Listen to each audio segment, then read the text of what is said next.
नमस्कार। आशा करी आपनारा सबाई भालो आछेन।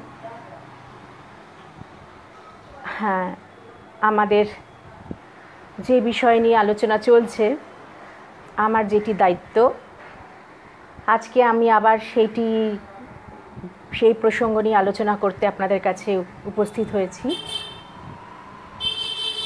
आमार विषय मारात्मक दुई चोख। যারা এই বিষয়টি আগে শুনছেন, পরপর শুনে আসছেন, ধারাবাহিকতা বজায় রেখে যারা শুনে চলেছেন বা যারা আজকে প্রথম শুনবেন, সকলকেই আমার আন্তরিক প্রণাম শ্রদ্ধা জানাই। আর যারা হয়তো শুনবেন না, তাদেরকেও আমার আন্তরিক প্রণাম শ্রদ্ধা জানাই। কারণ আমাদের সবার মধ্যেই শোনা বা না শোনার বড় কথা নয়, সমান ভাবতরঙ্গের যাতে সঞ্চালনটি থাকে সেইটি সচ্চিদানন্দ গুরুর কাছে প্রার্থনা। তাই আজকের কথা আমরা শুরু করছি। আমরা পঞ্চম পর্ব অবধি যতদূর আলোচনা করেছিলাম তার পরের দিকে আমরা এগিয়ে যাই। আমি সচরাচর আপনাদের কমেন্টগুলো আসলে ঠিক পড়া হয় না, কারণ যখন কথার মধ্যে থাকলে বা পরেও আমার ঠিক ফলো করা হয় না আর কি। কিন্তু হঠাৎ করে আমি আগের বারের কমেন্ট বক্স, যেটা প্রাণারাম ইউটিউব চ্যানেলের, যাদের ঐকান্তিক প্রচেষ্টায় এত সুন্দরভাবে বিভিন্ন জ্ঞানী গুণীজন এবং মহাত্মাজনের মুখ থেকে আপনারা সৎসঙ্গ শুনছেন, তা সেই ওই গতবারের পঞ্চম পর্বের ভিডিওতে আমি দেখলাম একজন শ্রদ্ধা তিনি লিখেছেন যে ওই যখন বলছি লিপ আর ছবি একসঙ্গে, মানে লিপের সঙ্গে ভয়েস একসঙ্গে যাচ্ছে না। তাই সেইটা আসলে কিছু আমার হাতে এই মুহূর্তে করণীয় নেই, কারণ এগুলো হচ্ছে এক একটি ডিভাইসের ব্যাপার। তো আমার ডিভাইসটা যেরকম, তা সেই রকম আরও উৎকৃষ্ট মানের ডিভাইস যদি এখন আমার কাছে থাকে, হয়তো একটুখানি সেই সমস্যা সুরাহা হতে পারে। তো এই মুহূর্তে আমার হাতে যোগানে সেটি নেই, তাই দুঃখিত। আর যেহেতু সরাসরি চ্যানেল থেকে তারা রেকর্ড করতে পারছেন না, এ ধরনের সমস্যাগুলো থেকে যাচ্ছে। তারপরে নেটওয়ার্কের একটা ফ্ল্যাকচুয়েটিং ব্যাপার থাকে। আমি অন্তত ভীষণ রকমই নেটওয়ার্কের এই ফ্ল্যাকচুয়েশনের মধ্যে দিয়ে আমাকে কাজ করতে হয়। যত আমি অনলাইনে আমার যা যা কাজ হয়, এটি তার মধ্যে একটি। আমার যাবতীয় অন্যান্য যা কিছু কাজকর্ম অনলাইনেই চলছে, তা এই নেটওয়ার্কের এই ফ্ল্যাকচুয়েশনটা আমাকে ভীষণই ফেস করতে হচ্ছে আর কি। তাই আপনাদের কাছে ক্ষমা চেয়ে নিচ্ছি যদি এরকম ধরনের কোনো যান্ত্রিক বা প্রযুক্তিগত সমস্যা এসে দাঁড়ায়, কারণ এটি সত্যি কথা আমি কিছু করতে পারবো না, আর চ্যানেল থেকেও ওনারাও কিছু করতে পারবেন না। তা সেই জন্য যাতে আমাদের কথার ফ্লোটা মোটামুটিভাবে এগিয়ে যেতে পারে, যাতে কথাটা ঠিক করে শোনা যায়, সেটা এখন ঈশ্বরের ইচ্ছে। তিনি যেমনভাবে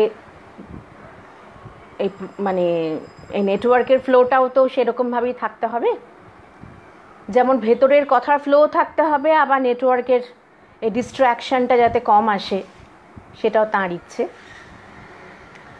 যাই হোক, আমরা কথা না বাড়িয়ে চলে আসি আজকের প্রসঙ্গে। যেরকম প্রত্যেকবার আদ্যাশক্তি মা সরস্বতীকে আমরা স্মরণ করে তারপর কথা শুরু করি। বিদ্যারূপিণী, পরাবিদ্যার অধিষ্ঠাত্রী, তাকে আমরা আগে স্মরণ করে তারপর কথায় যাই।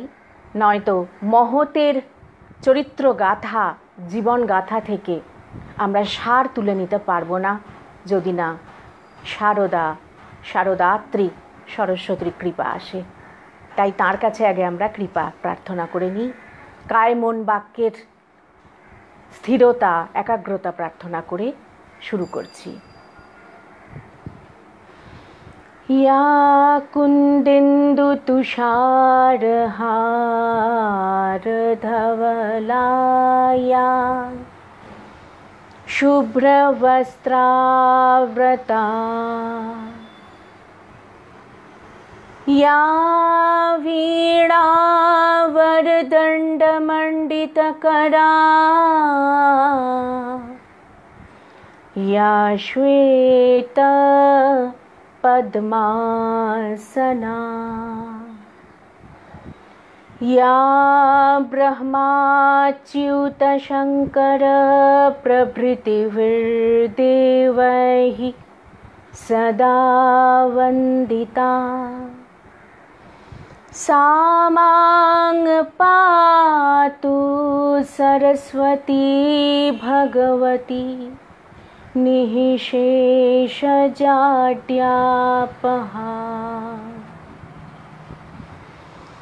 ॐ गुरुर्ब्रह्मा गुरुर्विष्णुर्गुरुर्देवो महेश्वरः गुरुरेव परब्रह्म तस्मै श्री गुरवे नमः। हे कृष्ण करुणा सिंधो दीनबंधो जगत्पते गोपेश गोपिकान्त राधाकान्त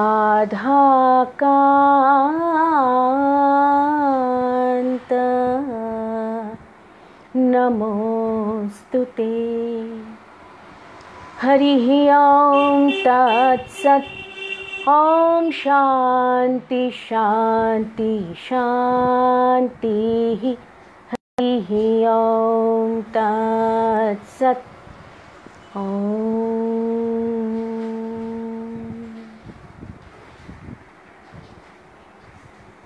আজকে আরেকটি বৈদিক স্বস্তি বচন দিয়ে আমাদের কথা শুরু করছি। আগের বারেও একটি বৈদিক স্বস্তি বচন দিয়ে আমরা কথা শুরু করেছিলাম এবং আমার মনে আছে আগের বার একদম শেষে কবিগুরুর একটি গান শুধু ছুঁয়েছিলাম। তা আজকে দেখছি সেই গানটি দিয়েই আমরা কথা শুরু করব এই স্বস্তি বচনের পর। স্বস্তি বচনে আসি। ॐ भद्रं कर्णेभिः शृणुयाम देवाः भद्रं पश्येमाक्षभिर्यजत्राः स्थिरैरङ्गस्तुष्टुवांसस्तनूभिर्व्यसेमा देवहितं यदायुः। ॐ शान्ति शान्ति शान्तिः। ॐ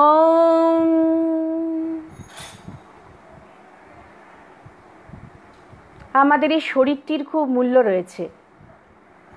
যে মূল্য বুঝিয়েছেন ঋষি, যে প্রতিটি অঙ্গ প্রত্যঙ্গ, তোমার শরীরের প্রত্যেকটি ইন্দ্রিয়, যাবতীয় তোমার শরীরের যা কিছু কার্যকলাপ, সবেরই একটাই উদ্দেশ্য যেন থাকে ভদ্র। ভদ্র বলতে আমরা সাধারণত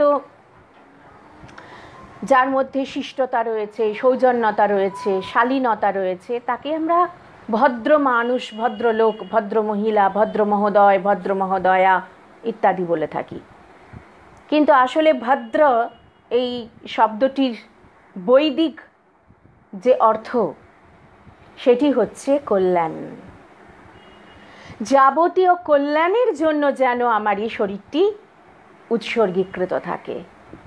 কোনো অকল্যাণকর বস্তু, অকল্যাণকর কার্যকলাপ যেন আমার এই দেহকে পরিচালিত না করে। আর দেহকে পরিচালিত করবার জন্যে দেহের যেটি সূক্ষ্ম রূপ সেটি হচ্ছে মন। মনেরই স্থূলতা হচ্ছে এই দেহ। কাজে আমাদের মনটি যাতে সুভদ্র পথে চালিত হয় সেই প্রার্থনাই করা হলো পরব্রহ্মের কাছে ঋষি কণ্ঠে কণ্ঠ মিলিয়ে। আমি আর এই মন্ত্রের গভীর ব্যাখ্যায় যাচ্ছি না। আজকে আমরা প্রসঙ্গে এগিয়ে যাব। এগোনোর সময় আমরা ওই গানটি অসম্পূর্ণ ছিল যেটি কবিগুরুর গানটি, সেইটি দিয়ে শুরু করছি। জাগো শয়ন বিলগ্ন জাগো তামস গহন নিমগ্ন জাগো আলস শয়ন বিলগ্ন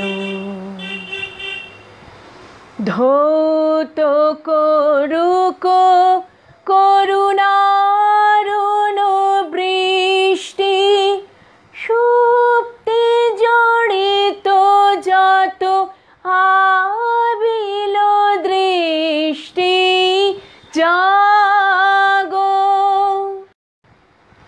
দুঃখ ভারণত উত্তম ভগ্ন জাগো আলস শয়ন বিলগ্ন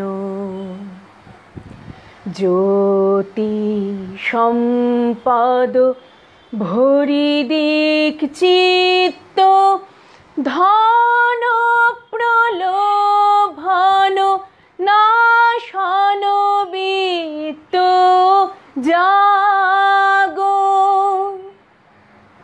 পুণ্য বাসন পার লজ্জিত নগ্ন জাগো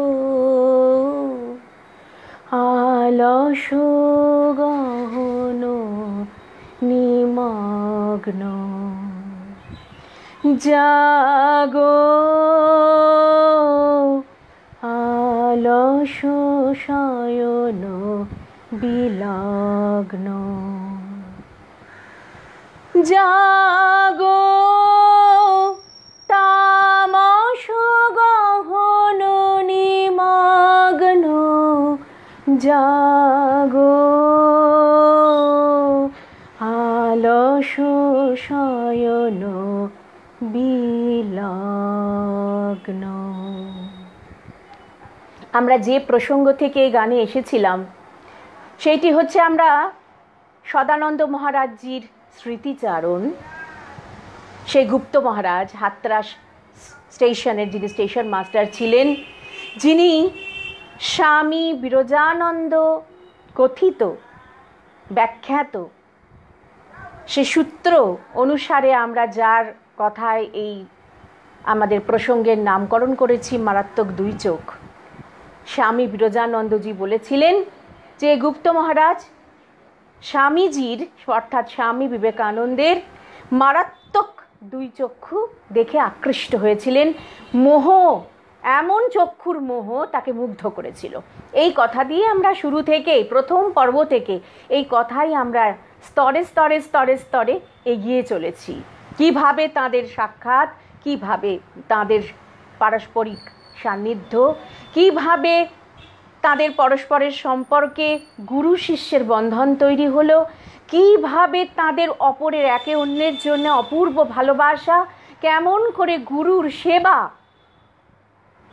শিষ্য করছেন না, শিষ্যের সেবা গুরু করছেন, শিষ্যের জুতো মাথায় বইছেন, শিষ্যকে খরস্রোতা পার্বত্য নদী পার করছেন, ঘোড়ায় বসিয়ে ঘোড়ায় চাপিয়ে নিজের জীবন বিপন্ন করে, কেমন করে শিষ্যের মাথার কাছে রাত জেগে অসুস্থ শিষ্যকে সেবা করছেন মায়ের মতন, পথ্য এনে মুখের সামনে ধরছেন, তাই সময়ে সময়ে তার সময়ে সময় ওষুধ এনে মুখের কাছে ধরছেন।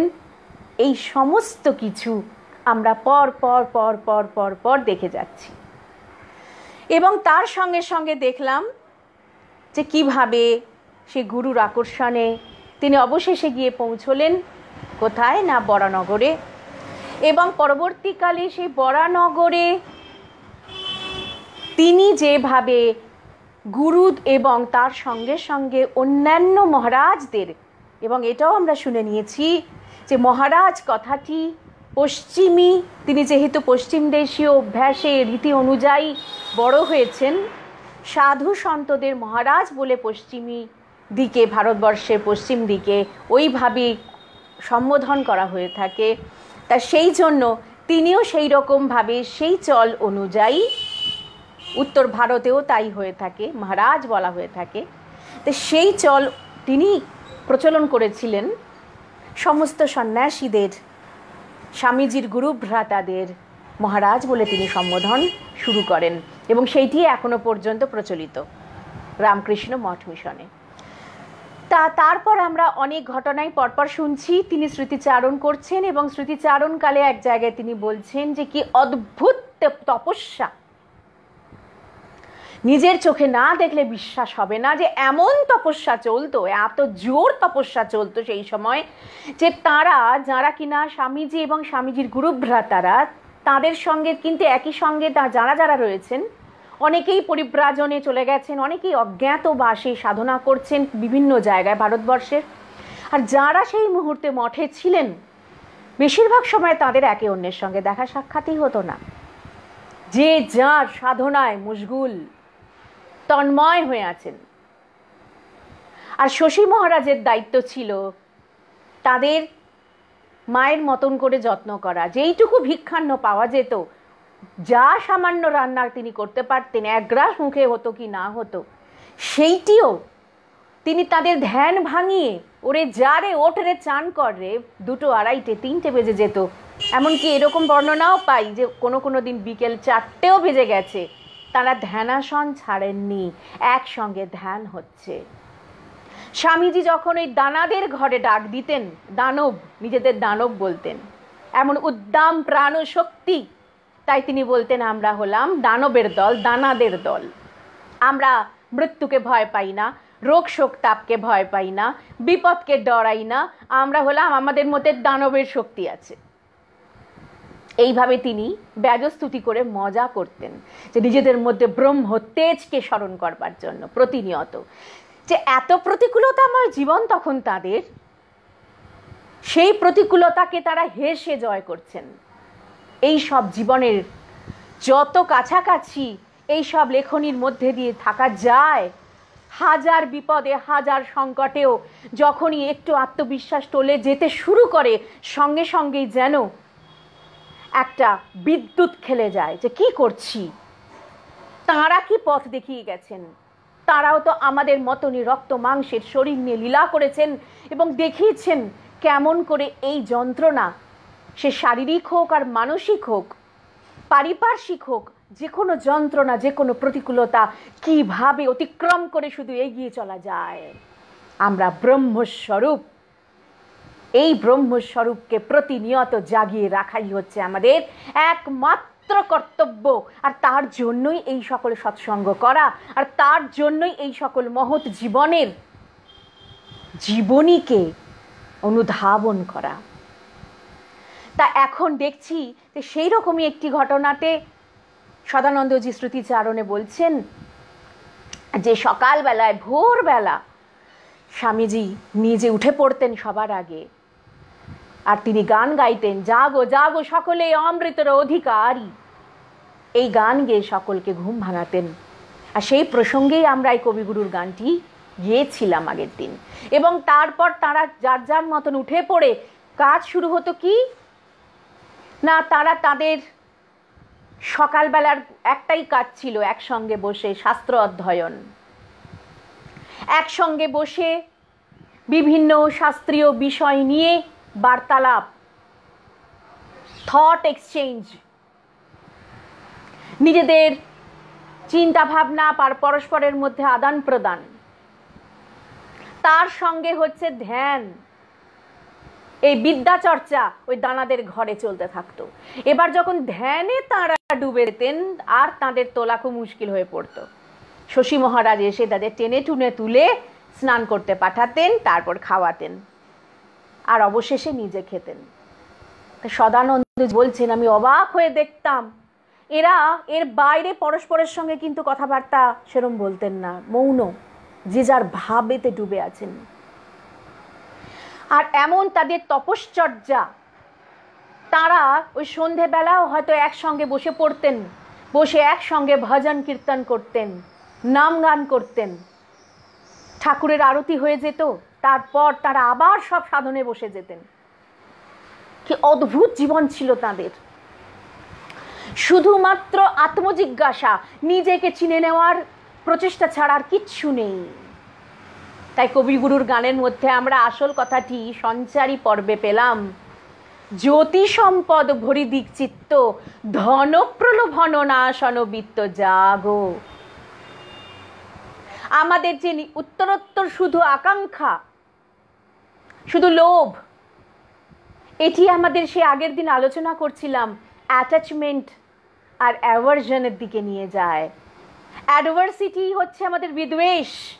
ওই আগের দিন যে মন্ত্রটি আমরা করেছিলাম, মা বিদ্বিষাবহ, বিদ্বেষ যাতে আমাদের মধ্যে বিদ্বেষ ভাবনা না আসে সেই প্রার্থনা, কিন্তু তার সঙ্গে সঙ্গে বিরাগ ভাবনা, আমরা যাকে বৈরাগ্য বলি, এইটি সেই অর্থে নয়।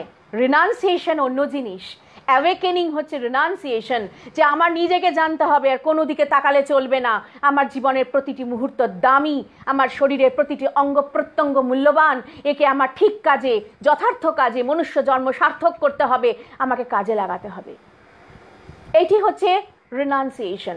স্বামীজি বারবার রিনাউন্সিয়েশন রিনাউন্সিয়েশন রিনাউন্সিয়েশন বলেছেন। এইটি হচ্ছে যথার্থ বৈরাগ্য অর্থে যা বোঝায়। সেই বৈরাগ্য জঙ্গলে যেতে হবে তার কোনো মানে নেই। ঘরে বসে যে যার জায়গায় যে অবস্থায় যিনি আছেন, সেই অবস্থায় যদি তিনি জাগ্রত থাকেন, অ্যাওয়েকেন্ড থাকেন, যে আমাকে একটা মুহূর্ত নষ্ট করলে চলবে না, আমাকে নিজের স্বরূপ জেনে নিতে হবে, মনের পর্দা সরিয়ে আত্মসাক্ষাৎকার করতে হবে, মনটুকুই শুধু আড়াল, আর কোনো আড়াল নেই। এই মনটাকে সরালেই আমি নিজেকে দেখতে পাবো। তা ওই অবস্থার নাম হচ্ছে অ্যাকচুয়াল রিনাউন্সিয়েশন বা বৈরাগ্য। কিন্তু অ্যাভারশনটা অন্যরকম একটা ব্যাপার, যেন যে আমার ওই জিনিসটা পছন্দ নয়, আমি তাকাবো না, তার মানে সেখানে একটা জাজমেন্ট আছে। আমার রসগোল্লা খেতে ভাল লাগে তাই আমি খুব খাবো, আর আমার নিমপাতা খেতে ভালো লাগে না, আমি ওর দিকে তাকাবোই না। এটা হচ্ছে অ্যাভারশন। ওই জিনিসটা আমার পছন্দ না, ওই লোক, ওই ব্যক্তিকে আমার একদম ভালো লাগে না, ওর দিকে আমি তাকাবোই না, ওর সাথে মিশবই না। এটা হচ্ছে যেন সে অ্যাভারশন, এবং সেটা রুট হচ্ছে অ্যাডভার্সিটি, বিদ্বেষ। ওই রুট হচ্ছে অ্যাডভার্সিটি, অর্থাৎ যেটা কিনা আমাকে সবসময় কি করছে না, একটা বিদ্বেষ ভাবনার মধ্যে রাখছে, যে আমি ওর মুখ দেখবো না, ওর ছোঁয়া নেব না, ওর সঙ্গে কথা বলবো না, সব কিছুই তার দিকে বক্রভাবে তাকানো। এটা হচ্ছে আমাদের অ্যাবনর্মাল সাইকোলজি। আমাদের মন আমাদের এরকম অ্যাবনর্মাল সাইকোলজিতেই রেখে দেয় অনন্তকাল। আর ওই অ্যাডভার্স যখনই আমাদের মধ্যে জাগে, যখন ওই ধরনের সিচুয়েশন আসে, তখন ভেতরের ওই কুপ্রবৃত্তি, ভেতরের ওই আসুরি বৃত্তিগুলো জেগে ওঠে, যেটা আমরা দৈবাসুর সম্পদ বিভাগ যোগে পাচ্ছি শ্রীমদ্ ভগবদ গীতাতে, যে কি না দেবতাদের সম্পদ কি কি আছে আর অসুরদের সম্পদ কি কি আছে। তো অসুরদের সম্পদের মধ্যে এই যে অহংকার, ঔদ্ধত্য, ক্রোধ, লালসা, হিংসা, ঈর্ষা, এগুলো হচ্ছে আসুরি সম্পদ, ওগুলো দেবতার সম্পদ নয়। আর মানুষকে বলা হচ্ছে তোমার মধ্যে অর্ধেক দেবতা অর্ধেক অসুর রয়েছে। স্বামীজি বারবার বলছেন তোমার ভেতরের অসুরত্বকে একদম দমন করো আর দেবত্বকে জাগাও, ওটাই হচ্ছে তোমার মনুষ্য ধর্ম, ওটার জন্যই তোমার মনুষ্য দেহ পাওয়া, যে মানুষ থেকে দেবতা হও আর দেবতা থেকে হও অমৃত স্বরূপ।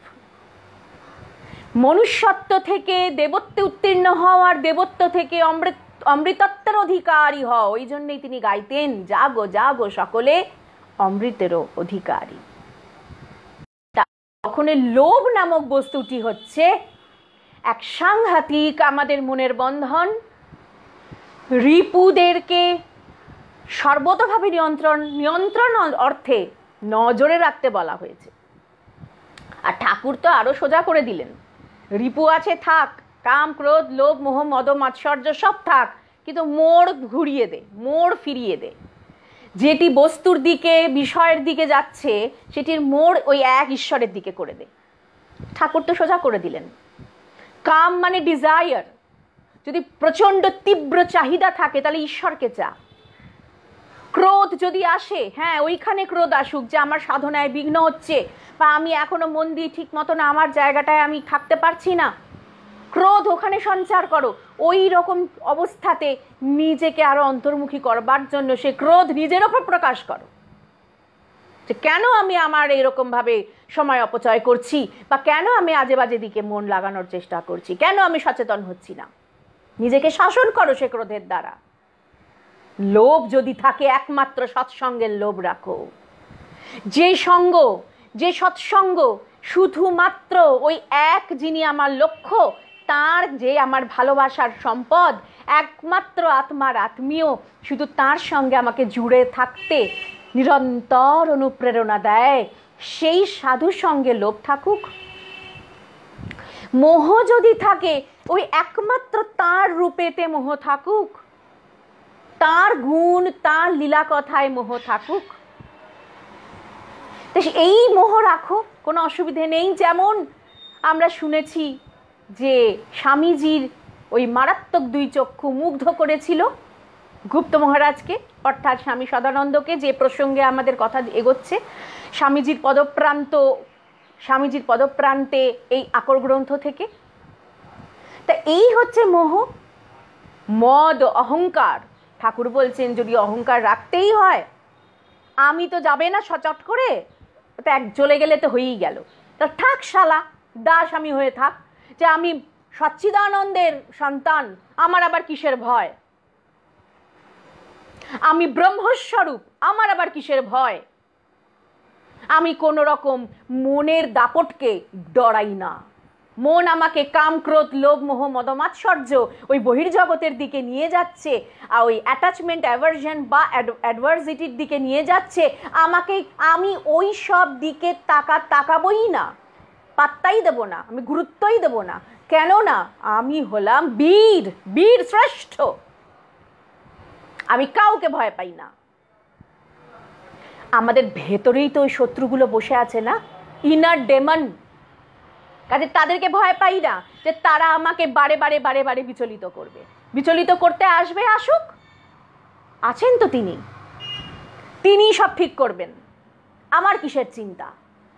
ওই যে স্বামীজি বলেছেন, স্বামী সদানন্দজি বলছেন, যে স্বামীজি বলেছেন যে আমি আমার শিষ্যদের অনুসরণ করি, আমার কাছে আমার শিষ্যদের তারা সম্পূর্ণ ভার দিয়েছে, কাজে তারা যদি নরকেও যায় আমি তাদের পিছু পিছু যাব, তাদের নরক থেকে টেনে বের করে নিয়ে আসতে, তাহলে চিন্তা কি। সদ্গুরু কৃপা, স্বয়ং পরব্রহ্ম স্বরূপ তিনি কিনা যখন দায়িত্ব নিচ্ছেন, আর তাকে যখন একেবারে সম্পূর্ণ শরণাগত হয়ে ভরসা করা যাচ্ছে, আর চিন্তা কি, কোনো চিন্তা নেই। হ্যাঁ, পুরো ছাড়তে হবে তার উপর, সম্পূর্ণ তার উপর ছাড়ার ঘটনা একটুখানি আজকে আমরা শুনবো। তা এখন এই হলো কাম, ক্রোধ, লোভ, মোহ, মদ, এইটাই হচ্ছে অহম, যে আমি তার দাস, কি তার অংশ, এই অহং থাকুক, ঠাকুর বলছেন। আর মাৎসর্য, ঈর্ষা, ঈর্ষা যদি করতে হয়, যেমন ঠাকুরও করেছেন, মা তুই কমলাকান্ত রামপ্রসাদকে দেখা দিলি আর তুই আমাকে দিলি না, এই ঈর্ষা থাকুক। এই ঈর্ষা বড় মধুর, যে তুই ওই তারা তোর সন্তান বটে, আর তাদের আমিও কি তোর সন্তান নই, তারা ওইভাবে তোকে ডেকেছিল মা, তুই তাদেরকে কৃপা করলি আর আমাকে করবি না। তুমি বলতে যে এইরকম ধরনের ঈর্ষা, যে গুরু বা হে ভগবান তুমি তাদেরকে সকল সাধু সন্ত মহাত্মাকে কৃপা করছো, আমার তাদের দিকে ঈর্ষা হয়, তারা কেমন আনন্দে আছেন, তারা কেমন আনন্দে আত্মানন্দে ডুবে আছেন, আমার কি ইচ্ছা হয় না আমার নিজের স্বরূপকে জানতে, আর তুমি আমাকে একটুখানি সাহায্য করছো না, ওদেরকে করছো। ওই জন্য সেই কাজী নজরুল ইসলামের একটি শ্যামা সঙ্গীত আছে না, ভারী মিষ্টি, তার মধ্যে একটি কথা আছে, ভাগের অঙ্ক শিখিনি মা, তোমার অঙ্কে ভাগ দেব না, আমার আর কোনো গুণ নাই মা। ওই গানটির মধ্যে এত সুন্দর ওই যোগ বিয়োগ গুণ ভাগ দিয়ে রয়েছে, ও তো তোমার নামের নামটা গোনা ছাড়া আমার আর কোনো গুণ নাই মা, নেই মা। তার মধ্যে একটি কথা আছে যে ভাগের অঙ্ক শিখিনি মা, আমি ভাগ করতে শিখিনি, তোমার অঙ্কে, মানে তোমার কোলে আমি কাউকে ভাগ দেব না, ওটা শুধু আমার। কি সুন্দর, কি মধুর। তাহলে মাৎসর্যকেও মোড় ফিরিয়ে দেওয়া যায় ঈশ্বরের দিকে বা পরমার্থের দিকে, অর্থের দিকে নয়। আর সেই জন্যই ঋষি বলছেন মা গ্রথঃ কস্য সুইদ্ধনম। ঈশোপনিষদের প্রথম মন্ত্র লোভ করতে বারণ করছেন, বিদ্বেষ করতে বারণ করছেন। তার মানেটা কি? ওগুলো ভীষণ রকম জাগ্রত ভেতরে, সেই জন্যই ঋষি বারণ করছেন। নিষেধ, বিধি, বিধি আর নিষেধ শাস্ত্রের দুই নীতি। বিধি মানে তোমার এটা করণীয়, যেটা সত্যি করণীয় আমরা করি না, অবহেলা করি, তাই সেখানে বিধি রয়েছে। আবার নিষেধ মানে যে প্রবৃত্তিগুলো, কুপ্রবৃত্তিগুলো ভীষণ দাপট, তাদের আসুরি প্রবৃত্তিগুলোর ভীষণ প্রাবল্য রয়েছে, সেগুলোকে নিষেধ করা হচ্ছে। তার মানে এগুলো আছে বলেই না নিষেধটা আসছে। তো এখানে বলছেন কি না, ঈশোপনিষদের প্রথম মন্ত্রে ঈশাবাস্যমিদং সর্বং যৎকিঞ্চ জগত্যাং জগৎ তেন ত্যক্তেন ভুঞ্জিথা মা গ্রথঃ কস্য সুইদ্ধনম। তিনি দেখো তোমার জন্য জগৎকে ত্যাগ করে রেখেছেন, নিজে কিচ্ছু ভোগ করেন না। যতই তুমি তার সামনে ভোগ নিবেদন করো না কেন, তিনি কিছুই ভোগ করেন না। তিনি কৃপা দৃষ্টি দিয়ে রেখে দেন, পূর্ণ করেই রেখে দেন, যাতে তোমার ভোগে লাগে, তুমি খেতে পাও। তিনি খেয়ে নেন না কিচ্ছু। কিন্তু তুমি কি করো? অকৃতজ্ঞের মতন শুধু যা তুমি উপার্জন করো বা যা তোমার কাছে আসে, তুমি সেটা কাউকে না দিয়ে, যেটা গীতায় বলা হয়েছে, শ্রীমদ্ ভগবত গীতাতে ভগবান শ্রীকৃষ্ণ বলছেন, যোগ্য না করে যে খায়, যোগ্য না করে যে সেই মানে যেটি খাদ্য বা অন্ন ভোজন করে, সেটি হচ্ছে সে চুরি করে। যোগ্য না করে মানে পঞ্চযজ্ঞ। ঋষি প্রথমে হচ্ছে পিতৃযজ্ঞ, ঋষিযজ্ঞ, ভূতযজ্ঞ, নৃযজ্ঞ, আর হচ্ছে দেবযজ্ঞ। এই 5 রকম আমাদের যজ্ঞের কথা বলা আছে। আজকে আমি অত আর গভীরে যাচ্ছি না। আশপাশের একটু কোলাহল আসছে, একটু আপনাদের কাছে ক্ষমা চেয়ে নিচ্ছি। রাস্তার ধারে বাড়ি হলে যা হয় আর কি। সারাদিন এত পরিশ্রম করে এনারা সবজি আনাজ এনে বাড়ির দরজায় পৌঁছে দিচ্ছেন বলে আমরা কত উপকৃত হচ্ছি। ওই যে স্বামীজি বলেছিলেন না, যারা সারাদিনের ওই পরিশ্রম, যখন সেই আলাসিঙ্গা পেরুমালকে দেখে, তার ওই দক্ষিণী চেহারা, গায়ের রং খুব কালো, আর কপালে তিলক, ওই রকম তার মানে ওই লুঙ্গির মতন করে ধুতি পরা দক্ষিণী যে বেশবাস, সেই দেখে জোসেফিন ম্যাকলাউড একটু ফিক করে হেসে ফেলেছিলেন। তার চেহারা দেখে অত্যন্ত অসন্তুষ্ট হয়েছিলেন স্বামীজি। স্বামীজি একটা কথাই বলেছিলেন যে তুমি এদের দেখে হাসছো। আর আলাসিঙ্গা পেরুমাল ছিলেন তো দক্ষিণ ভারতে, তিনি একজন অধ্যাপক ছিলেন, স্বামীজির ঐকান্তিক ভক্ত ছিলেন, শিষ্য ছিলেন, এবং তার একান্ত প্রচেষ্টাতেই স্বামীজি বিদেশ যেতে পেরেছিলেন। তার ওই রকমভাবে অবদান না থাকলে স্বামীজির বিদেশ যাওয়া হয়ে উঠতো না সেই শিকাগো ধর্ম মহাসভায়। তো যখন জোসেফিন ম্যাকলাউড এদেশে আসার পর আলাসিঙ্গা পেরুমলকে দেখে একটু ফিক করে হেসে ফেলেছিলেন, একটু ব্যঙ্গাত্মক বিদ্রুপাত্মক হাসিতে, তার ওই বাহ্যিক রূপ দেখে স্বামীজি অসন্তুষ্ট হয়েছিলেন, তাকে তিরস্কার করে বলেছিলেন, আজকে তুমি যে আমার সঙ্গ করছো বা তোমরা যে আমাকে পাচ্ছ, এর জন্য, এদের জন্য, এদের দেখে এভাবে হেসো না, এদের বাইরের চেহারা দেখে। রাস্তা দিয়ে হেঁটে যাওয়া এই রকম সারাদিনের যারা এই ধরনের কায়িক পরিশ্রম করে মাথার ঘাম পায়ে ফেলে, যারা কুলি মজুর বা এই ধরনের শ্রমিক, যারা কিনা চাষি কৃষক, তাদের উদ্দেশ্যে তিনি বলেছিলেন, এরাই হলেন আমার ভারতবর্ষের ফকির রাজা, আমি এদের চরণ ধুলিতে প্রণাম করি। স্বামীজি এই কথা তখন বলেছিলেন। এদের যে দেখতে পাচ্ছ, তোমাদের কাছে তো ওই ব্ল্যাক ম্যান, যেই নিয়ে এখনো বিশাল একটা শোরগোল চলছে সারা দেশে, মানে সারা বিশ্ব জুড়ে। মানুষের মনের ভেতর থেকে ওই আসুরি বৃত্তিগুলো এখনো তো যায়নি, মরেনি, রয়ে গেছে। এমনভাবে আমাদের সেই সাইকোলজিতে ঢুকে আছে। স্বামীজিকেও তো এরকম ধরনের পরিস্থিতির শিকার হতে হয়েছিল বিদেশে। যাই হোক, যখন এদেরকে দেখি না, তখন স্বামীজির কথা বারবার মনে হয়, হ্যাঁ, এরা নিজেদের দুটো অন্ন, নিজেদের গ্রাসাচ্ছাদনের জন্য এরা তো বাজারেই থাকেন, বাজারেই বসেন, কিন্তু আজকের পরিস্থিতি এমন দাঁড়িয়েছে তারা বাজারে বসতে পারছেন না, এবং সেই জন্য তারা এইভাবে আমাদের ঘরের দরজা দিয়ে তাদের সবজি, আনাজ, জিনিসপত্র, সব কিছু, ফল পৌঁছে দিচ্ছেন। কত সহজে আমরা সব কিছু পেয়ে যাচ্ছি, আমাদের কষ্ট করে কোথাও যেতে হচ্ছে না। তাহলে এরা তো ঈশ্বরের দূত। অনেক জায়গায় এমন আছে তারা ঠিক মতন বাজার দোকান না পাওয়ার জন্য এই লকডাউনের পরিস্থিতিতে জিনিসপত্র অ্যাভেলেবেল তাদের কাছে হচ্ছে না, হাতের টাকা পয়সা থাকলেও তারা ঠিক মতন জিনিসের জোগান পাচ্ছেন না। আর আমরা কত সহজে পেয়ে যাচ্ছি এদের জন্য। তাই যখন যখন এই হাঁক ডাকগুলো শুনতে পাই, সকাল থেকে এরা আসেন, আবার বিকেলে বাড়ি ফেরার সময় কিছুটা তারা ফিরতি পথে সব তারা বিক্রি করতে করতে চলে যান, তখন মনে হয় ঈশ্বরের রূপ দর্শন করা হচ্ছে, তাদের কণ্ঠস্বর শোনা যাচ্ছে। তাই তাদেরই একটু আওয়াজ আসছে, তা আমি তো মনে করি স্বামীজি আনন্দই পাচ্ছেন, কারণ তিনি এদের মধ্যেই সাক্ষাৎ নারায়ণকে দেখেছেন। এরাই হলেন স্বামীজির ফকির রাজা। তো যাই হোক, এবারে আসি, তো যে কথাটায় আমরা ছিলাম, সে পঞ্চযজ্ঞ করো। তা পঞ্চযজ্ঞের অত গভীর বিশ্লেষণে আজকে যাচ্ছি না, যদি আবার কখনো কথা প্রসঙ্গে সে প্রসঙ্গ এসে পড়ে, স্বামীজি বা সচ্চিদানন্দ গুরুর যদি ইচ্ছা হয় নিশ্চয়ই আমরা বলবো। আমরা প্রসঙ্গতে যাই। ওই যে সম্পূর্ণ শরণাগতি বলছেন, হ্যাঁ, যে লোভ করো না, তোমার জন্য যেটি প্রাপ্য, সৎ উপায়ে থাকো, সৎভাবে চলো, প্রকৃতি তোমার ন্যায্য অধিকার কোনোদিন তোমার থেকে কেড়ে নেবেন না। তোমার জন্য যেটা ন্যায্য পাওনা, কড়ায় গণ্ডায় তুমি পাবেই।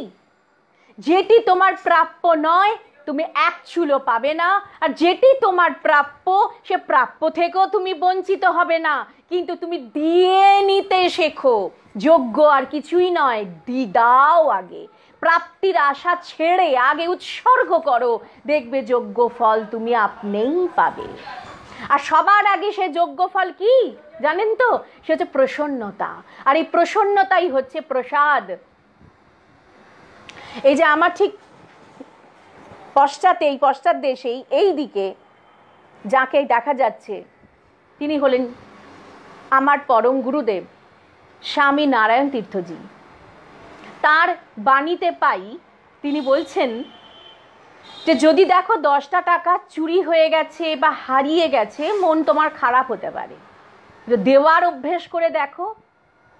একজন সত্যি যার খুব প্রয়োজন, যার ওই 10টা টাকারই বিরাট মূল্য এই মুহূর্তে, তাকে একবার দিয়ে দেখো, ভেতরে দেওয়ার মধ্যে কি একটা অদ্ভুত আনন্দ কাজ করবে।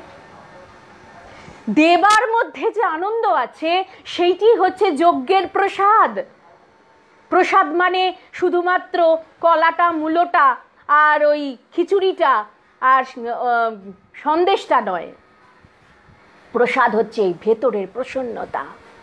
আর যখনই ভেতরে প্রসন্নতা আসে, বুঝতে হবে তিনি প্রসন্ন হয়েছেন, তাই ভেতরে প্রসন্নতার ভাব আসছে। এখানে কোনো অহংকার কাজ করে না, যেন দিয়ে তুমি আমার থেকে সেবা নিয়ে আমাকে কৃতার্থ করলে। তাই পঞ্চযজ্ঞের আমাকে প্রতিদিন আমি যেন পঞ্চযজ্ঞ করি। পঞ্চযজ্ঞ না করে যদি আমি সেই সব কিছু নিজের বলে আমি আত্মসাৎ করতে চাই, শুধু আমার বলে নিতে চাই, আমার রোজগারের প্রতিটি অন্ন যদি আমি ওইভাবে ভোগ করতে চাই, জানতে হবে আমি চুরি করছি, কারণ আমি লোভের দ্বারা চালিত হয়ে আমি তা করছি। সেজন্য দিয়েই যাও, দিতে থাকো। অগ্রভাগটা দাও, 5টি স্থানে দাও। ঋষি, দেবতা, পিতৃকুল বা বয়োজ্যেষ্ঠগণ, ভূত মানে প্রাণীবর্গ, এবং অতিথি নারায়ণ। কাজেই দাও, যত তুমি দেবে, দেখবে তুমি চেয়েও না, তোমাকে চাইতে হবে না, আসবেই। তিনি মিথ্যা কথা বলেন না, তার কথায় মিথ্যা নেই। মিথ্যা তুমি বলতে পারো, তাই তুমি নিজে মিথ্যা বলো বলে তার বাণীকেও মিথ্যা মনে করো। তার বচন মিথ্যা হয় না, কাজে তিনি কখনো যজ্ঞের ফলকে অপূর্ণ রাখেন না, তিনি ঠিক ফিরিয়ে দেন এবং এত বেশি করে ফিরিয়ে দেন যে তুমি তা কল্পনাও করতে পারো না। এবং সেই যেটি আসে, অর্থ যেমন আসে জীবন ধারণের, তার সঙ্গে আসে বহুল পরিমাণে আসে পরমার্থ। আমি যে অমৃত, পরম ধন, পরম সম্পদের অধিকারী, সেই দিকে আমার যাত্রা সুগম হতে থাকে। যদি লোভ শূন্য হয়ে, কর্তৃত্বের অভিমান শূন্য হয়ে আর প্রত্যাশা শূন্য হয়ে সেবা করা যায়, দান করা যায়, দেওয়া যায়, এটি হচ্ছে যজ্ঞ। তা আজকে এরপরে আমরা এবার এগিয়ে যাই। স্বামী সদানন্দজি এবার বলছেন যে স্বামীজি চলে গিয়েছিলেন গাজীপুর, পাওহারি বাবার কাছে তিনি বেশ কিছুদিন সান্নিধ্য করেন, সেই সব ঘটনা তো আমরা জানি কিছু কিছু। তা এখন সে গাজীপুর থেকে 1890 খ্রিস্টাব্দের 14 ফেব্রুয়ারিতে একটি চিঠি লিখেছিলেন এই বরানগর মঠে, তখন স্বামী সদানন্দজি ছিলেন। সেই সময় তিনি একটি চিঠি লিখেছিলেন। সে চিঠির মধ্যেকার যে মূল বিষয়বস্তু, তার মধ্যে আমরা আজকে 3টে পয়েন্ট দেখব। প্রথম কথা হচ্ছে আপনার মানে নিজের সাধন ভজনে যেন কোনো ত্রুটি না থাকে, নিরন্তর সাধ্যায়, নিরন্তর জপতপ, নিরন্তর সাধনায় যেন কোনো রকম ফাঁকি না থাকে, এইটা বলে দিয়েছেন গুরু আদেশ চিঠির মধ্যে। তার সঙ্গে সঙ্গে তিনি বলেছিলেন যে তুমি ওখানে যারা যারা আছেন, অর্থাৎ নিজের গুরু ভাইদের কথা বলেছিলেন, তাদেরকে তুমি এমনভাবে সেবা করবে, তাদেরকে তুমি এমনভাবে জানবে যে আমি পর্যন্ত, নিজেকে দিয়ে বলছেন, আমি হলাম তাদের চরণের দাসের দাস, তাদের চরণের রেণু। সুতরাং তুমি ওই ভাব নিয়ে তাদের সেবা করবে, কারণ তারা শ্রীরামকৃষ্ণের সন্তান, শ্রীরামকৃষ্ণের দোহাই যারা দেয়, জানবে তারা তোমার সবার আগে প্রণম্য।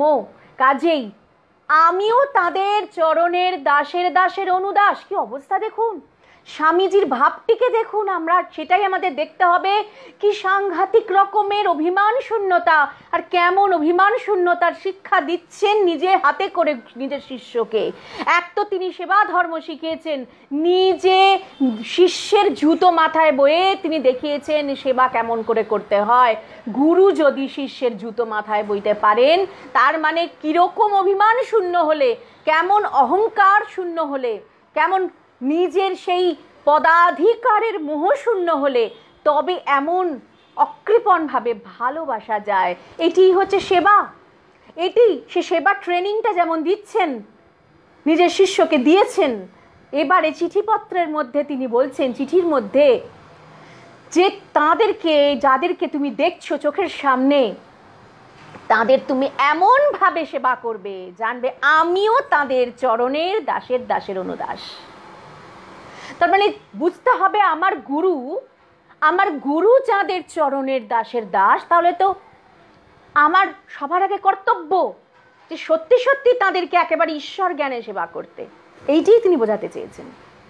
বলেই স্বামীজি ওই কথার সূত্র ধরে বলছেন 3 নম্বর পয়েন্ট, যেটি হলো দাস হওয়া খুব কঠিন, প্রভু হওয়া খুব সহজ। দাস হওয়া খুব কঠিন জিনিস, কর্তা হওয়া খুব সহজ। কর্তা অভিমান যদি একটুও থাকে, সেখানে সেবা থাকে না। এই প্রসঙ্গে আমার একটি ঋগ্বেদের মন্ত্র মনে পড়ছে, অপূর্ব সুন্দর সেই মন্ত্রটি। মন্ত্রটি কিরকম? অয়ং মে হস্তো ভগবান, অয়ং মে ভগবত্তরঃ, অয়ং মে বিশ্বভেষজো, অয়ং শিবাভিমর্শনঃ। অপূর্ব এই মন্ত্র। ঋষি বলছেন, তোমরা এত ভগবান খুঁজে বেড়াও, আমার ভগবান কে জানো? আমার এই হাত হলো আমার ভগবান। কেন? বলে আমার এই হাত সব সময় প্রস্তুত সেবা করার জন্য। ঈশ্বর কি করেন? সেবা করেন। ঈশ্বর কি করেন? দুঃখ মোচন করেন। ঈশ্বর কি করেন? না আরাম করে দেন। বলেন এই শুধু হাত নয়, এ হাতের ভগবত তরহ, এ হাতের হস্তে শুধু ভগবান নয়, এ ভগবানের চেয়েও অধিক কিছু। তারপরে বিশ্ব ভেষজোয়ং, বললেন যে এটি শুধুমাত্র ওই ভগবান বা ভগবানের অধিক নয়, এটি হচ্ছে বিশ্বের ভেষজ, অর্থাৎ বিশ্ববাসীর মনের যত যন্ত্রণা, দেহের যত যন্ত্রণা তা মুছিয়ে দেবার, বিশ্ববাসীর চোখের জল মুছিয়ে দেবার এটি উত্তম একটি মাধ্যম, এটি ঔষধ। সমস্ত বিশ্বের শরীরের যন্ত্রণা নিরাময় করবার এইটি হচ্ছে উত্তম একটি ঔষধ। এখন আমরা বলবো যে আমি তো সমস্ত বিশ্ববাসীর কাছে পৌঁছতে পারবো না আমার হাত নিয়ে, তাতে কি হলো? নিরন্তর ভেতরে যদি সে প্রার্থনা জাগিয়ে রাখা যায়, প্রত্যেকের কাছে তাদের তাদের সেবা পৌঁছে যাবে, কারুর না কারুর হাতের মাধ্যমে পৌঁছে যাবেই যাবে। এই সত্য এমন এক সত্য, একে কোনোভাবে খণ্ডিত করা যায় না। সুতরাং হাতের কাছে কাউকে পেলে অবশ্যই তার সেবায় প্রস্তুত থাকো, যে ভগবান এসেছেন, আমার হাত দুটিও ভগবান, ভগবানের দ্বারা ভগবানের সেবা হবে। এই জন্য বলছেন অয়ং মে হস্ত ভগবান, আমার হাত দুটি ভগবান, এই হাতটি আমার ভগবান। অয়ং মে ভগবত তরহ, এই হাতটি হচ্ছে ভগবানের চেয়ে অধিক যদি কিছু হয় সেইটি। অয়ং মে বিশ্ব ভেষজোয়ং, অয়ং শিবাভিমর্শনঃ, আর এইটি হচ্ছে আমার শিবকে স্পর্শ করবার একটা বিরাট একটা মাধ্যম বা একটা বিরাট সুযোগ। এই হস্ত দিয়েই আমি শিব সেবা করতে পারি। শিবের দ্বারা শিবের সেবন, শিবের দ্বারা শিবের ভজন, শিবের দ্বারা শিবের যাবতীয় পূজন উপাসনা। ওই কর্তা অভিমান থাকলে হস্তে শিবত্বের অনুভব হবে না। ওই যে একটি অপূর্ব সুন্দর প্রার্থনা মন্ত্র আছে, যেটি আমরা ছোটবেলা থেকে শুনে আসছি, যে ঘুম থেকে ওঠার পর নিজের করদর্শন করতে হয় প্রভাতে, তারপর ভূমিস্পর্শ করতে হয়, তারপর আয়নায় নিজের মুখ দেখতে হয়। এই যে সমস্ত কথাগুলো আমরা ছোটবেলা থেকে শুনে আসছি এবং সেগুলো পালনও করেছি। সেগুলো কি না, সেই করদর্শনের মন্ত্রটি কেমন? कराग्रे वसते लक्ष्मी, करमध्ये सरस्वती च, करमूले तु गोविन्दः, प्रभाते करदर्शनम्।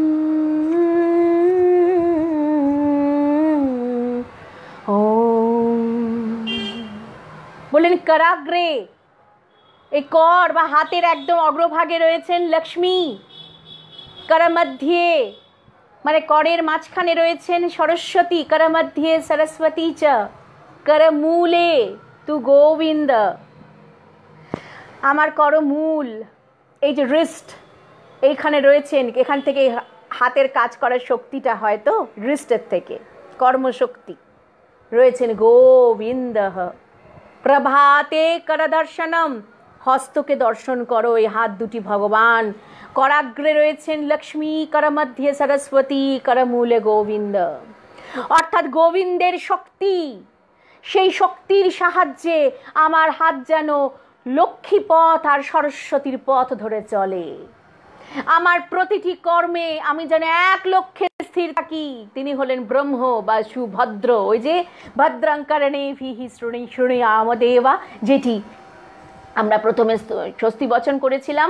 আমার এই চোখ, কান, অঙ্গ প্রত্যঙ্গ, নাসিকা, জিহ্বা, প্রতিটি ইন্দ্রিয় যেন সুভদ্র পথে চালিত হয়, এক লক্ষ্যে স্থির থাকে। লক্ষ্মী কর্মে যেন শ্রী থাকে, সৌন্দর্য থাকে, ভালোবাসা থাকে, সমবেদনা থাকে, অহংশূন্যতা থাকে, কর্তৃত্বাভিমান না থাকে, শুধুমাত্র পূজা থাকে। এইটি হচ্ছে লক্ষ্মী।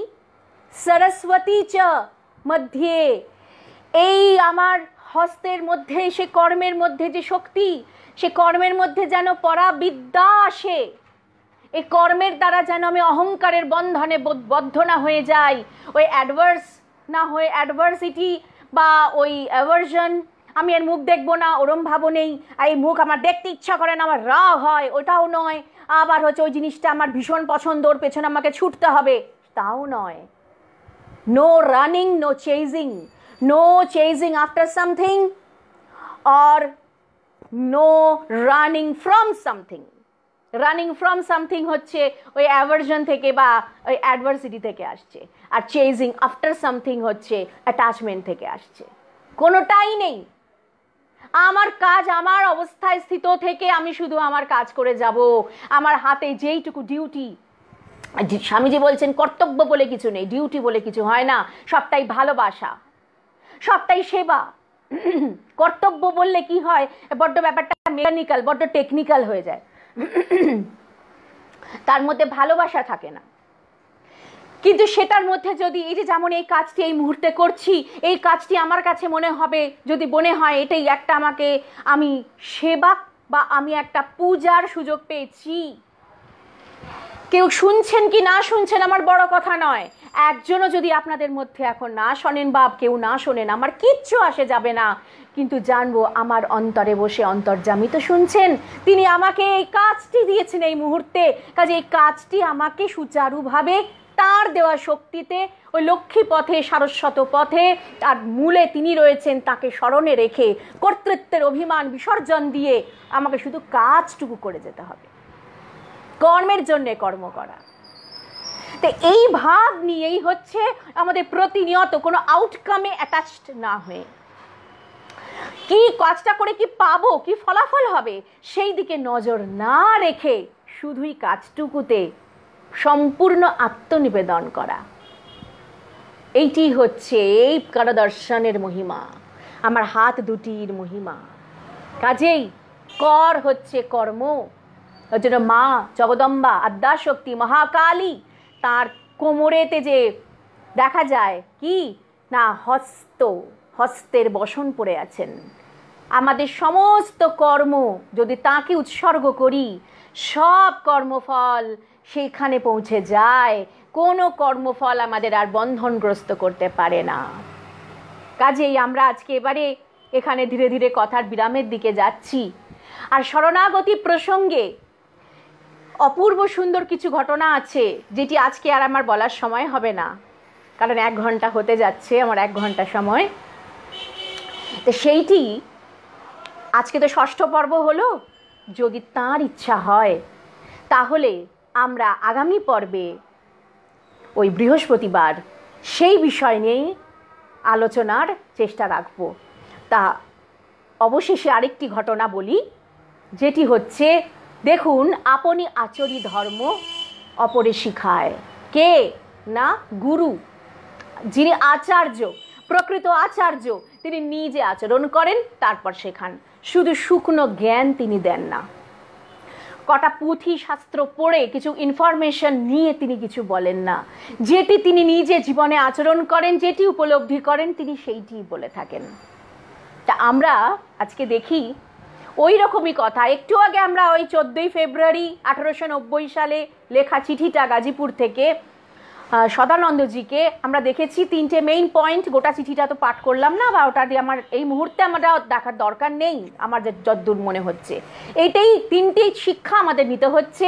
একটা হচ্ছে সাধন ভজনে গাফিলতি করো না, ওখানে যারা রয়েছেন তাদেরকে প্রত্যেককে জানবে আমি তাদের দাসের অনুদাস চরণের রেণু, সুতরাং সেই ভাব নিয়ে তাদের সেবা করবে। আর কর্তা হতে সবাই পারে, কেউ দাস হতে পারে না। কর্তা অভিমান না বিসর্জন দেওয়া খুব শক্ত, তাই কর্তৃত্বের অভিমানকে পুরো নাশ করো। স্বামীজি এইভাবে ট্রেন আপ করছেন। একদিকে ভেতরে ঢোকো, নিজেকে জানো ও তুমি অমৃতের অধিকারী, আর যখন জেগে থেকে কাজ করছো, জগৎকে, তোমার সামনের মানুষকে জানবে তুমি ঈশ্বরের সেবা করছো, সম্পূর্ণ কর্তৃত্বাভিমান শূন্য হয়ে সেবা করে যাও। এটাই তোমার জীবনের লক্ষ্য, এটাই তোমার জীবনে আমি তোমাকে কাজ দিলাম, টাস্ক দিলাম। স্বামীজি এইটাই তার যেন তাকে বলে দিলেন। এবার সদানন্দজিরও তো মনে হতে পারে, স্বামীজি তো আমাকে এত বড় বড় কথা বলছেন, শিষ্যের মনে আসতেই পারে স্বামীজি নিজে কত সাধন করেন, আর সাধনটাই বা কেমন করে করেন। সেই জন্য গুরুর সঙ্গ করতে হয়, ঘনিষ্ঠ সঙ্গ করতে হয়, দূরে দূরে সঙ্গ না, একদম ঘনিষ্ঠ সঙ্গ। ঘনিষ্ঠ সঙ্গ করলে গুরুর পুরো আভ্যন্তরীণ জীবনযাত্রা দেখা যায়। তাই ঠাকুর বলেছেন সাধু দেখবি দিনে, সাধু দেখবি রাতে। রাতে মানে অন্তরঙ্গ জীবনকে দেখে নেওয়া, চিনে নেওয়া, যে দিনে অর্থাৎ প্রকাশ্যে যা কিছু তিনি বলছেন অন্তরঙ্গ জীবনে তিনি কি তেমনভাবে চলেন। তা এখন দেখা যাক, সেরকমই একটি ঘটনা বলে বিরাম দিচ্ছি। যে একবার সদানন্দজি বলছেন যে কাশীতে স্বামীজির সঙ্গে একবার তাঁর গুরু সঙ্গ করে একসঙ্গে থাকবার সুযোগ এসেছিল।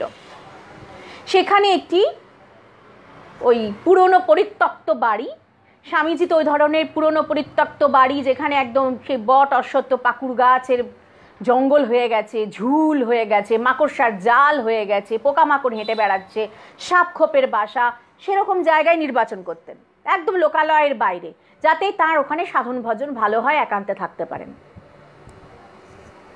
তা ওই রকমই একটি পরিত্যক্ত বাড়িতে তিনি, ওটার একটা লেবু বাগান ছিল, পুরো লেবু ছাড়া আর কিছুই ছিল না। তো সেই রকম একটি জায়গাতে তাঁরা গুরুচালায় রয়েছেন। ওই দিনের বেলায় ওই ভিক্ষে শিক্ষে করে সামান্য চালা যা কিছু নিয়ে আসতেন, ও একটু ফুটিয়ে টুটিয়ে দুজনে একটুখানি খেয়ে নিতেন। আর সদানন্দজি বলছেন স্বামীজিকে তো সেই সময় একটা এমন অদ্ভুতভাবে দেখেছি, কারণ হিমালয়ের পথে যে ভাবটায় দেখেছিলেন তাকে অ্যাক্টিভ মোডে দেখেছেন, এবং হিমালয়তে তিনি দেখেছেন চলার পথে যখন তাকে ওই একান্ত সঙ্গ করেছেন তার সঙ্গে, তিনি দেখেছেন শুধু তার স্বামীজির পুরো ফোকাস ছিলেন কে না, সদানন্দ তার শিষ্য। নিজের সন্তানকে বুকে আগলে আগলে আগলে আগলে সেবা করে করে তাকে যত্ন করে করে নিয়ে যাচ্ছেন, এরম একটা অবস্থা দেখেছিলেন। স্বামীজিকে পুরো সেবক, সম্পূর্ণভাবে একজন সেবায় উৎসর্গীকৃত প্রাণ, ওই শিব সেবা করছেন, স্বয়ং শিব, এরম রূপে দেখেছিলেন। আর এখানে দেখছেন ওই স্বয়ং শিব যেন নিজের ভেতরে শিবত্বে লীন হচ্ছেন। ওটা বহির্মুখী একটা রূপ দেখেছিলেন, এবারটা অন্তর্মুখী একটা রূপ ওই কাশী থাকাকালীন তিনি দেখছেন। বলছেন স্বামীজির সাথে কথা হতোই না প্রায়, কারণ তিনি এমন ভাবের ঘুরে থাকতেন আর এত সাধনা করতেন, আর তিনি যখন চোখ মেলে চাইতেন চোখ দুটো সবসময় লাল হয়ে থাকতো সাধনার নেশাতে, সবসময় তিনি নেশাতুরের মতন সাধনায় ডুবে থাকতেন, একটা আচ্ছন্নের ঘোরের মধ্যে থাকতেন। মাঝে মাঝে দেখে আমার ভয় হতো যে স্বামীজির যেন দেহটা নিশ্চল পাথরের মূর্তির মতন পড়ে রয়েছে, বুঝি ভেতর থেকে প্রাণ পাখিটা উড়ে গেছে। এমন স্থিরতা, এমন সমাধি মগ্নতা নিরন্তর দিনের পর দিন সদানন্দজি দর্শন করেছেন স্বামী বিবেকানন্দের, নিজের শ্রীগুরুর। তাহলে যে গুরু আদেশ করছেন সদা সর্বদা জপ সাধনায় থাকবে, তিনি নিজেও দেখিয়ে দিচ্ছেন সাধনা কি করে করতে হয়। যিনি কিনা প্রকৃত আত্ম আনন্দে লীন হয়ে থাকেন তার দশা কেমন হয়, তিনি নিজে সেটি প্রত্যক্ষ প্রমাণ দিয়ে দিচ্ছেন। তা একদম শেষেতে একটি ওই যারা কিনা হংস যোগী, যারা কিনা ওই নাথ যোগী, হংস যোগী, নির্গুণী, অর্থাৎ কবিরজি, মহাত্মা কবিরজির যারা পরম্পরা, নির্গুণী পরম্পরা, তাদের একটি অপূর্ব ভজন এখানে গেয়ে বিশ্রাম দেব। কারণ এই গানটি একদম হুবহু স্বামীজির এই অবস্থাটির সঙ্গে মিলেমিশে এক হয়ে যায়। কি বলছেন এখানে মহাজন এই গানের মধ্যে? उड़ रे उड़ विहंगम चढ़े आकाश, उड़ रे उड़ विहंगम चढ़े आकाश, जहाँ नहीं चांद सूर्य दिसी बासर, जहाँ रमणपुर आगमवास, उड़ रे उड़ विहंगम चढ़े आकाश, उड़ रे उड़ विहंगम चढ़े आकाश, देखे उरध अगाध निरंतर हरस शोक नहीं, यम के त्रास ताहा यारी ताहा बधी को फांस नहीं। फल खायो जग मग पर कास, उड़ रे उड़ विहंगम चढ़े आकाश, उड़ रे उड़ विहंगम चढ़े आकाश, उड़ रे उड़ विहंगम चढ़े आकाश, चढ़े आकाश, चढ़े आकाश। কোথায় বলছেন প্রাণ পাখি উড়ে যাবে? না দেহে থেকেও তুমি দেহাতীত ভূমিতে পৌঁছে যাবে, যেখানে হর্ষ শোক দুঃখ যন্ত্রণা, সেখানে কোনো ফাঁসির আসামিকে ফাঁসিও দেওয়া হবে না, এরকম পাপ বোধ নেই। আবার ও ভালো বলে, ও পুণ্যাত্মা বলে তাকে আলিঙ্গনের ইচ্ছাও নেই।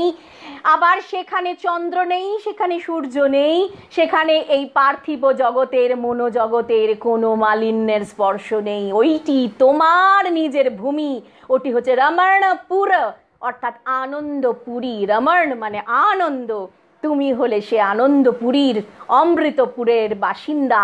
কাজে উড়ে যাও। উড়ে যাওয়া মানে দেহ ছেড়ে বেরিয়ে যাওয়া না, দেহের মধ্যে থেকে নিজের ভেতরের সেই সত্তাকে উঠিয়ে নিয়ে যাও। মনের গতি নিম্ন, মনের বাইরে এসো, নিজের স্বরূপে স্থিত হও, উড়ে যাও। হংস এক হংস তুমি উড় রে উড় বিহঙ্গম চড়ে আকাশ, এই আকাশে ওঠো আর আনন্দে ওড়ো, যেখানে কোনো দেওয়াল নেই, যেখানে কোনো বিভাজন নেই, শুধুই আছে প্রেম আর আনন্দ। তাই এই হচ্ছে স্বামীজির এই অবস্থাকে আমরা স্মরণ করলাম এই ভজনটির মাধ্যমে। আপনাদের সবাইকে আমার আন্তরিক প্রণাম শ্রদ্ধা জানাই। আবার সচ্চিদানন্দের কৃপা হলে আমরা পরবর্তী ক্রমগুলিতে এগিয়ে যাব। আজকে ষষ্ঠ অধ্যায়ের বিরামকালে আমরা আসুন সবাই মিলে একসঙ্গে স্বস্তি বচনে সবার শান্তি আনন্দ প্রার্থনা করে সবাই ভালো থাকুন, শরীরের মনের যাবতীয় কষ্ট যাবতীয় ব্যাধি নিরাময় হোক এবং প্রত্যেকে যেন আমরা সুভদ্রকে পরম কল্যাণকে দর্শন করতে পারি, এই প্রার্থনা। আর আমরা যেন কেউ দুঃখের ভাগীদার না হই, কারণ আমরা অমৃতের অধিকারী, অনন্ত আনন্দের আমরা স্বরূপ। এইটি বোধেতে যেন আমরা সদা সর্বদা জাগ্রত থাকি, এই প্রার্থনা জানিয়ে আপনাদের সবাইকে আমার আন্তরিক অনন্ত শ্রদ্ধা প্রণাম জ্ঞাপন করে বিশ্রাম দিচ্ছি। उड़ रे उड़ विहंगम चढ़े आकाश, ओम सर्वे भवन्तु सुखिनः, सर्वे सन्तु निरामयाः, सर्वे भद्राणि पश्यन्तु, मा कश्चित् दुःखभाग् भवेत्।